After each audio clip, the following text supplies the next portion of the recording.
Alors, j'ose espérer dans ce pays que si quelqu'un fait une apologie du terrorisme, donc un appel à tuer des innocents, j'ose espérer que la personne est convoquée dans la semaine, dans les 15 jours, dans le mois peut-être, les services sont occupés, maximum dans les 2 mois. Mais pourquoi avoir attendu 7 mois? Pourquoi?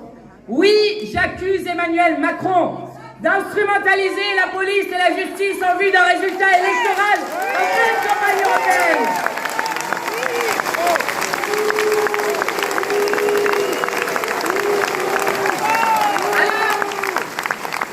Cadre-là, le 9 juin prend une autre signification plus grande encore que l'élection européenne.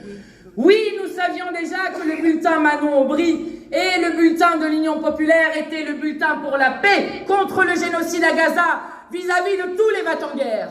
Mais le 9 juin, le bulletin Manon Aubry, l'Union populaire, devient le bulletin de la défense de la démocratie et de nos libertés publiques. Justifie le terrorisme. Tiens, ça ne vous rappelle rien? Ça rappelle les plateaux télé. Alors il est vrai que certaines interviews télévisées ressemblent plus à des interrogatoires qu'à des interviews. Mais cela veut dire quelque chose de plus profond que cela.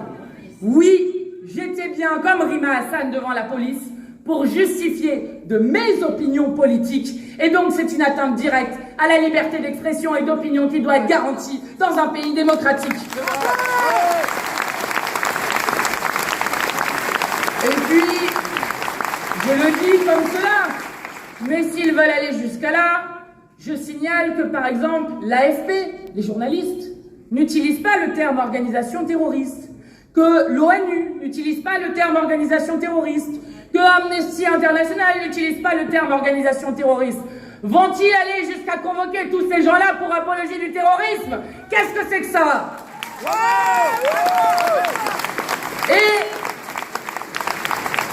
je dis comme Flaubert disait à l'époque que oui, la censure est un attentat contre la pensée et que ce qu'ils veulent faire a sens. Et vous comprenez que si même le parquet n'a même pas daigné prendre un bout de phrase pour expliquer ce que serait l'apologie du terrorisme, eh bien là encore, ça n'a qu'une seule raison d'être, faire taire les voix pour la paix et nous intimider. Eh bien ça ne fonctionnera pas, nous ne nous tairons pas.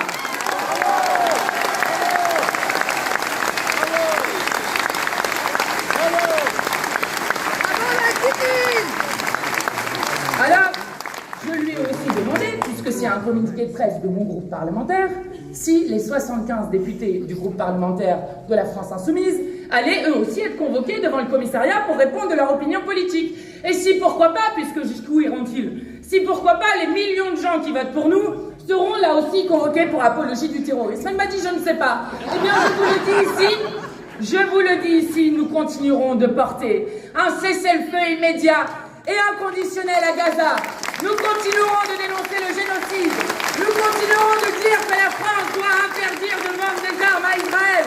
Nous continuerons de dire qu'il faut reconnaître l'État de Palestine.